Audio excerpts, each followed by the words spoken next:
Before I go further, I just wanted to remind all of us that the God of peace would grant peace at all times in every possible way. That's what Second Thessalonians 3:16 says. So we need to remember this verse, I think, as we remember John 3:16. And it is important that we need more peace, that the peace of God would be with us. And this year, January, was the first time I preached in the church, January 10th. And that time we all were very excited that things are becoming good. The pandemic would be over, and we were thinking that vaccine has arrived and it would solve the problems. But as we are today, we know what state we are in. Really, it is worse than what we have experienced in the past year. Even with the arrival of vaccine, and now people are struggling to get vaccine, there is no vaccine, and our country is in deep trouble compared to rest of the world. Some of the scenes, if you see, especially in North India, UP, where the bodies are being burnt on the footpaths, it's so distressing. At this time, I think we need more of God's grace and more of God's peace. Yeah, last month itself, pastor asked me to share word this month. I said, okay, it would be convenient. Let me buy time. And I said, okay, I'll preach on 25th, thinking that it would be the last Sunday of the month I'll get. But things took such a bad turn. So many things happened, especially last week. It was very challenging for me, beginning from Saturday, last week, Saturday itself. Last, and my close friend is affected with COVID. He's still suffering. He has improved, and my classmate in Allahabad also is affected. Then one of my close friends and a senior mentor in World Vision, a lovely man of God, he passed away. Then I hear that at least 100 staff are COVID positive in World Vision. If I'm not wrong, 5 young staff field workers have died. Died. And even in my college, I studied in Allahabad Agriculture Institute. It's very close to my heart. So one of the lecturers who taught me passed away yesterday. He's not very old, must be 65. Then two young lecturers died. With all this happening around, it was really challenging time for me last week. Then I knew I had to prepare. At one point, I thought, should I call pastor? And I say, I can't do this. But as I was struggling, God brought this Psalm 33 into my mind. That's why I wanted to share from this Psalm. It's one of my favorite Psalms. I made, uh, sorry, I wanted the whole Psalm to be read, though I will be speaking from a short passage from the Psalm. But this Psalm is something really beautiful. It's a worship Psalm. And it is in between Psalm 32 and 35, but there's no name of the author. Maybe we can conclude that the author is David, but not for sure. But whatever it is, it's a beautiful Psalm. It has summarized the character of God and his supremacy, his creativity, and his sovereignty, his power to save us, all are summed up in this Psalm. I've divided this Psalm into 3 sections for my convenience. Just quickly look at those 1 to 9 verses. These verses speak about the importance of giving praise to the Lord.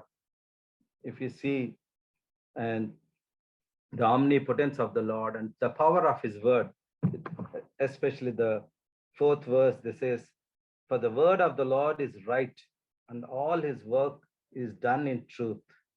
So these verses speak the power of God. The title in my Bible, NKJV, says, the sovereignty of Lord in creation and history.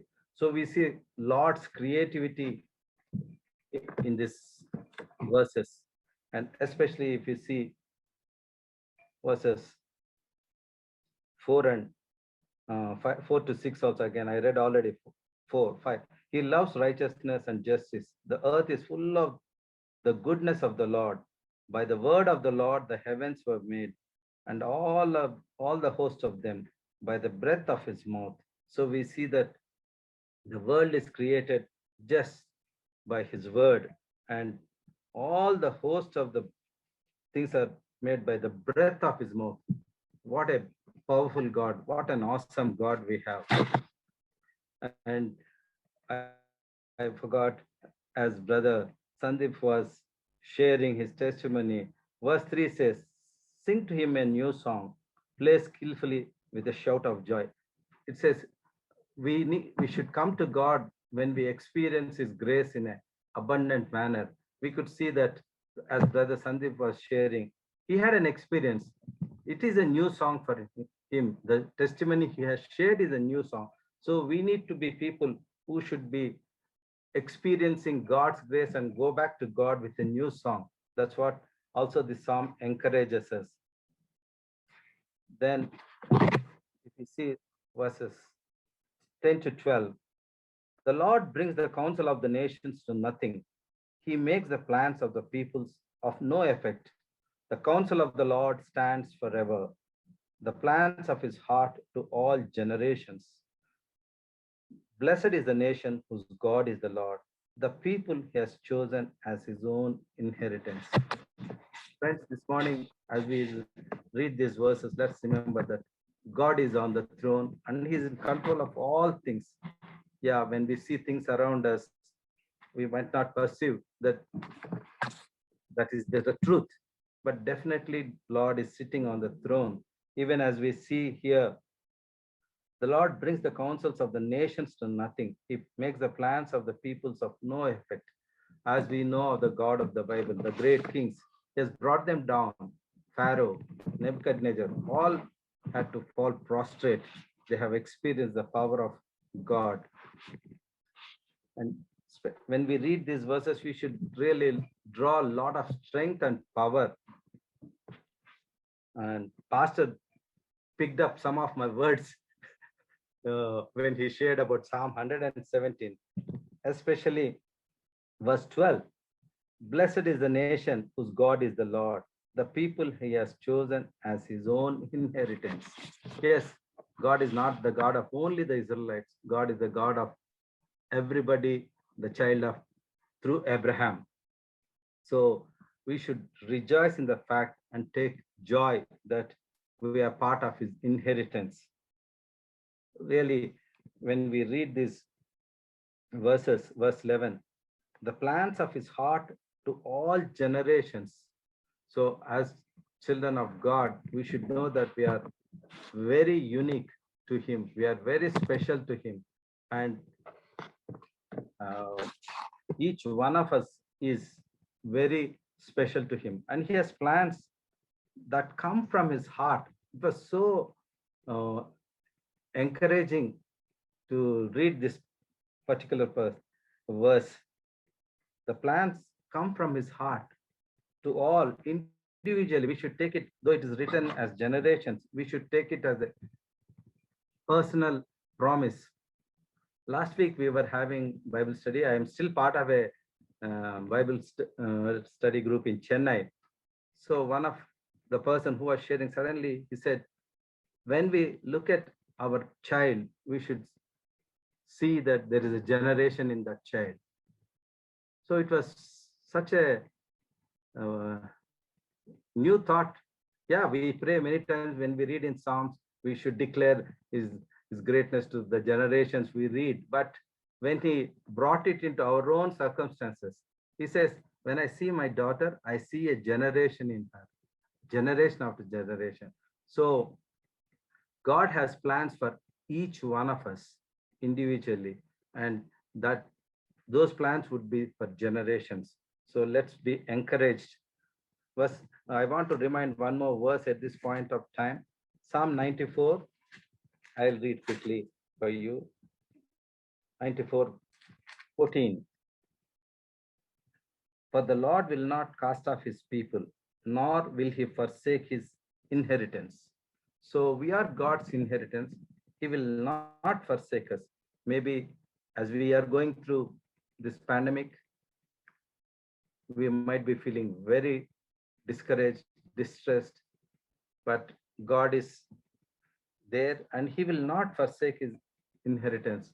As Pastor was telling, there is a COVID club. Some of the people must have gone through terrible experiences. And even as I talk to my friend every day for the past 10, 12 days, he's still struggling, but God is helping him. And last night also I was chatting with another World Vision friend. I couldn't believe his oxygen saturation went to 28. Actually, 80 itself is dangerous. I'm sure what he typed was correct. It went up to 28, and his wife is a senior nurse in the CSI Rainy Hospital in Chennai. Even then, the hospital people didn't want to admit him. They thought that he would die. But amazingly, he has been touched by God and he has come out and he's back home last night at 8 o'clock. He sent me a SMS saying, Anand, I'm back home. But he's full of life. He says, God has given me second life. I will serve him more. After leaving World Vision, he has become a pastor. So that is his testimony. So the Lord will not forsake us, come what may. And we should remind ourselves that he has engraved us on his palm. That should give us more encouragement. Another verse I just want to read for your encouragement. Lamentations 3:32. For the Lord will not cast off forever, though he causes grief, yet he will show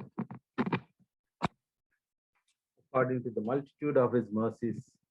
He does not afflict willingly nor grieve the children of men. So even if something happens to us, it comes under the permissive will of God, and he will see us through because he will never affect us willingly nor grieve the children of men. That's what the word says, so we should trust. So this morning, let's trust the Lord and take courage in spite of what's happening around us. Really, it's scary. As Pastor was telling, nowadays, don't even feel like reading WhatsApp messages. We are scared to see what is there. But Lord is our refuge and strength, an ever-present help in times of trouble. Even when we remember that Psalm 46, that verse which says, even if the mountains fall into the seas, nothing happens to us. Our God is there, but we need to really trust him. Let me come to the main point of my message. This is like an introduction. I might come back to verse 16, 17 again in Psalm 33, but the verse which was put in the bulletin also. Behold, the eye of the Lord is on those who fear him, on those who hope in his mercy, to deliver their soul from death and to keep them alive in famine. These are verses 18 and 19. Even in verse 13 also we see that the Lord looks from heaven. He sees all the sons of men. So this is what God reminded me when I was reading this psalm and as I was preparing for this message.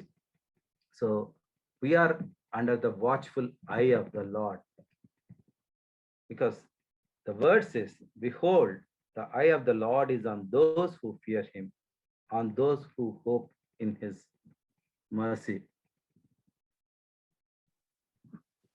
Picking up from here, I want to take your attention, draw your attention to Genesis 16, verses 7 to 12. This is the story of Hagar. I'll read Genesis 16, verses 7 onwards. Now the angel of the Lord found her by a spring of water in the wilderness, by the spring on the way to Shur. And he said, Hagar, Sarai's maid, where have you come from? And where are you going? She said, I am fleeing from the presence of my mistress Sarai. The angel of the Lord said to her, return to your mistress and submit yourself under her hand. Then the angel of the Lord said to her, I will multiply your descendants exceedingly, so that they shall not be counted for multitude. And the angel of the Lord said to her, Behold, you are with child, and you shall bear a son. You shall call his name Ishmael, because the Lord has heard your affliction. He shall be a wild man. His hand shall be against every man, and every man's hand against him. And he shall dwell in the presence of all his brethren. Then she called the name of the Lord who spoke to her, You are the God who sees. For she said, Have I also here seen him who sees me? Therefore the well was called Beer Lahai Roi. Observe, it is between Kadesh and Bered. It's a beautiful story of Hagar as we read. And as we all know, Hagar was distressed and she was running away from her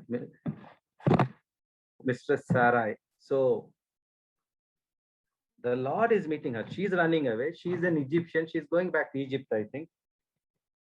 It's very interesting to see the verse 7. Now the angel of the Lord found. I'm sure Hagar was not looking for God. She was more worried about her distress. So she wanted to escape. But the Lord found her. And I don't think it was even in her mind that she should seek the Lord. She's a heathen woman. She was from Egypt, as we know. But it's so nice that God has found her. Here we see the word angel of the Lord, but they say it's God. That's how the passage ends also. And God first counsels her. He tells her to go back and submit again back to Sarai. And then he gives her beautiful promise. He says that he will bless her child and he will be powerful and all that he says. And also it's very interesting to see, I think, even before the names like Jesus and John were foretold, God has given the name Ishmael.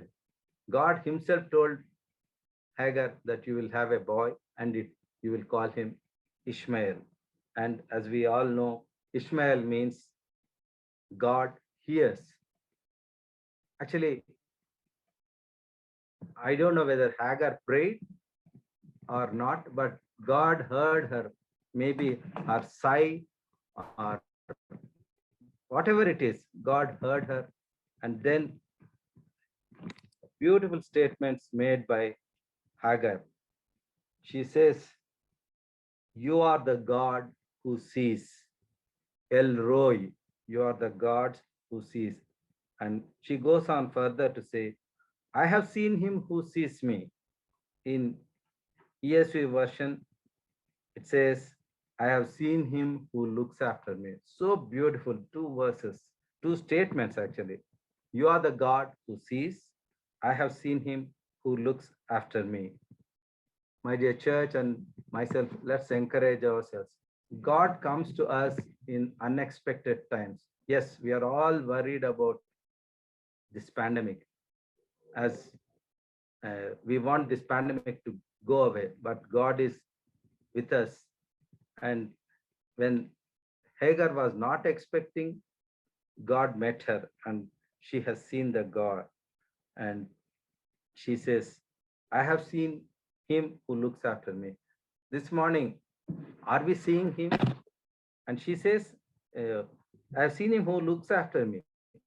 And it's, in one sense, it's a present continuous sense, sentence. She is sure that he will be looking after her.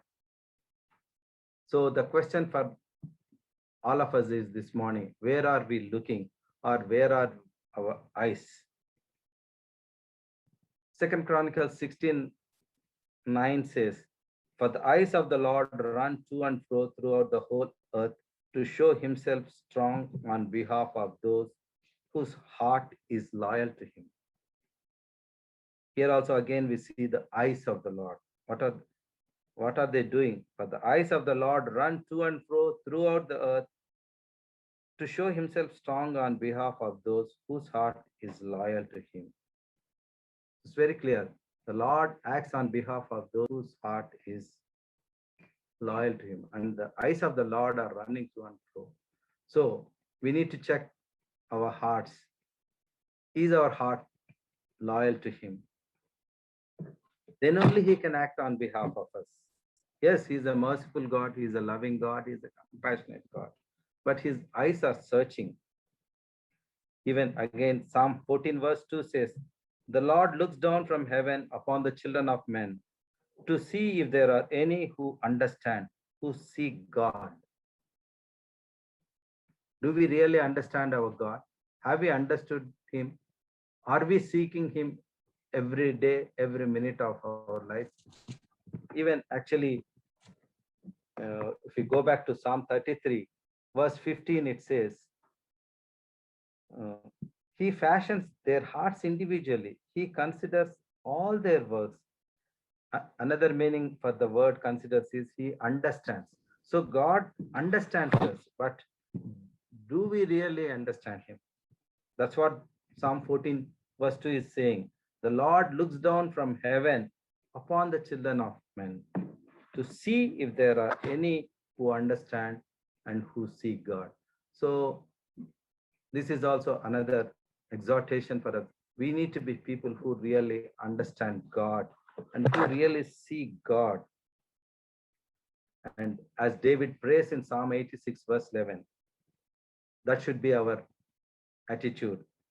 David says, give me an undivided heart that I may fear your name. So, my dear church, I think this is the time we need to really give our heart unreservedly, completely, and with all loyalty to the Lord. We cannot have compartmentalized sections in our heart. That even last week, Pastor was saying, Lord, you stay there. We just give him one room. And whenever we need, we go to that room. It's not like that. God is looking for people who will seek him. We need to be people who would seek him with all our heart and mind. That's what the word says. And I gave the title, The Watchful Eyes of the Lord. These are the words I just wanted to share. When I was thinking how to conclude, suddenly I remembered this song. Some of you must have heard this song. It's the song, His Eye is on the Sparrow. But I don't know how many of you know its background. This is the story I researched. This was written by one Sibilla Martin. She and her husband were missionaries, I think. They happened to go to meet their friend. This happened in 1905. So this song is almost 116 years old song. So these people went to meet Mr. and Mrs. Doolittle. I'll read in her own words what Sibilla wrote. Early in the spring of 1905, my husband and I were sojourning in Elmira, New York. We developed a deep friendship for a couple by the name Mr. and Mrs. Doolittle, true saints of God. Mrs. Doolittle had been bedridden for 20 years, nearly. Her husband was an incurable cripple who had to propel himself to and fro from his business in a wheelchair. Sibilla continued, despite their afflictions, they lived happy Christian lives, bringing inspiration and comfort to all who knew them. Please note that. Despite their afflictions, they lived happy Christian lives, bringing inspiration and comfort to all who knew them. One day, while we were visiting the Doolittles, my husband commented on their bright hopefulness and asked them for the secret of it. Mrs. Doolittle's reply was simple. His eye is on the sparrow, and I know he watches me. The beauty of this simple expression of boundless faith gripped the hearts and fired the imagination of Dr. Martin and me. The song His Eyes on the Sparrow was the outcome of that experience. Dr. Martin tried his hand at writing a musical setting for the poem, but they were not at all satisfied with it. They sent the lyrics to Charles H. Gabriel, an experienced musician and songwriter, asking him to write some fitting music for her lyrics. He did so, and his melody has been the vehicle that carried Sibilla Martin's poem around the world. And friends, this song will be played. Actually, this song was also popularized by Olivia Jackson from 1952 onwards, I think. And it's one of the regular songs sung in Billy Graham's crusades. So let's listen to that song. Actually, the song is taken from Matthew 10, verses 27 onwards. I will read. Whatever I tell you in the darkness, speak in the light, and what you hear in the ear, preach on the housetops. And do not fear those who kill the body, but cannot kill the soul, but rather fear him who is able to destroy both soul and body in hell. Are not two sparrows sold for a copper coin, and not one of them falls to the ground apart from your Father's will? But the very hairs of your head are all numbered. Do not fear, therefore. You are of more value than many sparrows. Yes, my dear church, we are of more value than many sparrows. And God is reassuring us this morning that as his eye is upon the sparrow, his eyes are upon us. But important thing is verse 28. We need to be fearful of him who is able to destroy both soul and body in hell. So let's commit our lives to God and trust in his watchful eyes. Even this, as I closing, I like the Hindi worship song. It says, Piche nahi mudunga, har nahi marunga, tu mera sang hai. So God is with us, God is watching us. So may God help us to trust him and rest in and in him. Thank you very much.